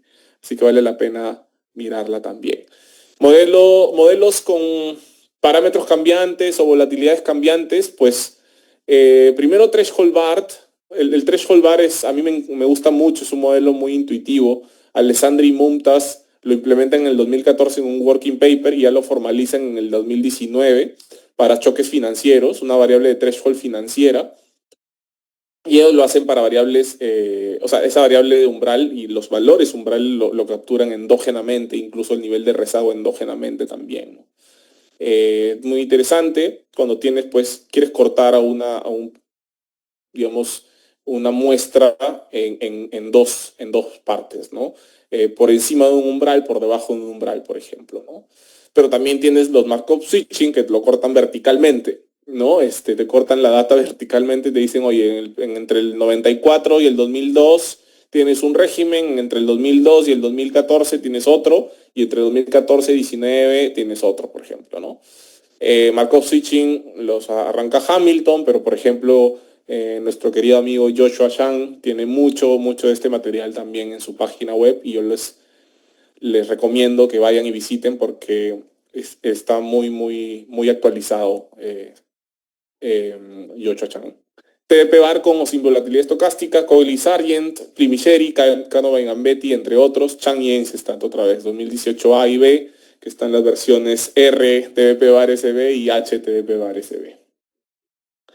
Identificación estructural alternativa, pues aquí también entra, por ejemplo, Romer y Romer, ¿no? 2004-2010, quienes hacen identificación con textos, ¿no? Para política fiscal, ¿no? Algo que es súper interesante y que se puede hacer hoy día con estas herramientas de inteligencia artificial, LLMs, etc. Mertes y Raven, Blanchard y Perotti en el 2002, Gertler y Caradi en el 2015, ¿no? Utilizan pues algunos instrumentos externos o proxies bars para identificar sus modelos, ¿no? Identificación por estereocesticidad, Rigobon, Luket Paul, 2005. Y finalmente, lo que es importante también con la forma reducida es los pronósticos condicionales e incondicionales. Wagner y Shah, Stock y Watson, y el libro de Killian y Luket Paul lo recomiendo altísimamente. La era del Big Data, ya para cerrar esta charla, yo lo veo de esta manera, ¿no? Aquí hay 3 puntos, y estos 3 puntos, estas 3, digamos, enfoques, requieren de una cantidad de conocimiento previo específico. En la econometría lineal, nosotros de alguna manera asumimos o imponemos que conocemos la forma de la relación. Nosotros decimos que Y es igual a X beta más E en una relación o en la econometría lineal. Y nosotros queremos capturar este B. ¿Correcto? Y bueno, la varianza si quieren. La matriz de varianzas y covarianzas. Pero nosotros asumimos esto, que es una imposición muy fuerte. En la econometría bayesiana ya no solamente queremos el beta, sino que en la econometría bayesiana queremos la probabilidad de beta, si quieren. ¿No? La probabilidad de beta. Condicional, si quieren, en otros, pero bueno, la probabilidad de beta dado Y, si quieren. ¿No? Y esto es una posterior. Pero ya tenemos una distribución. Ya no solamente es una forma cerrada, sino que sabemos que la relación puede tomar distintos valores de las formas conocidas. Entonces tenemos una distribución de ese beta, beta 1, beta 2, beta 3, beta 4. Tenemos distintos betas. ¿Correcto? Entonces la econometría bayesiana te permite incorporar un poquito más de incertidumbre respecto del modelo, ¿no? Sin embargo, aún hay supuestos fuertes, ¿no? ¿Qué pasa con el machine learning? ¿Qué pasa con el deep learning? ¿Qué pasa con el reinforcement learning? Que no sabemos nada. ¿Ok? Partimos de un conocimiento previo nulo, básicamente, ¿no? No imponemos nada, no tenemos una estructura, ¿correcto? Somos agnósticos, model agnostic, ¿de acuerdo? Y eso puede ser bueno y puede ser malo, ¿no?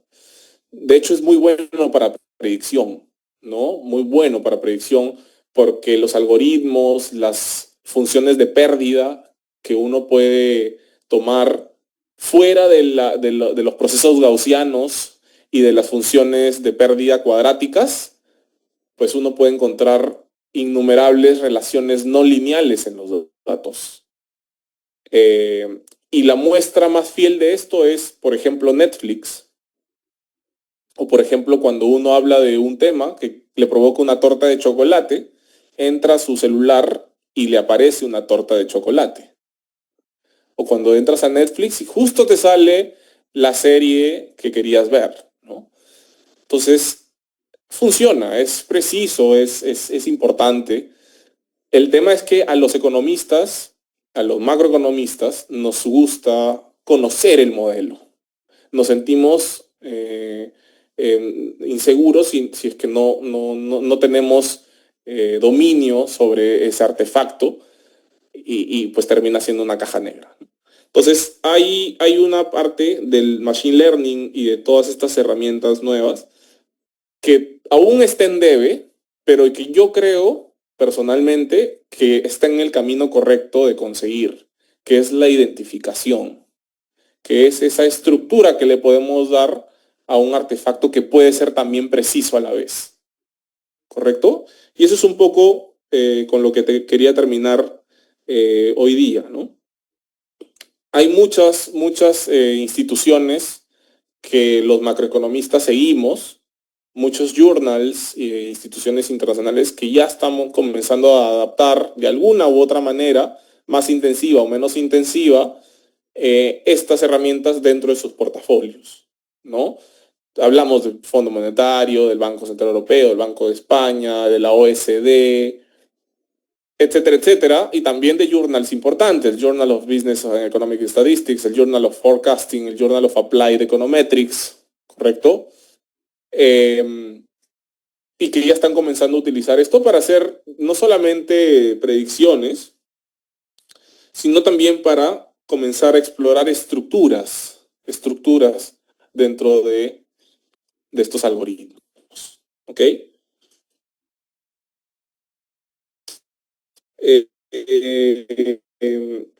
Ahora, la rama clásica de la macroeconometría no siga produciendo, al contrario.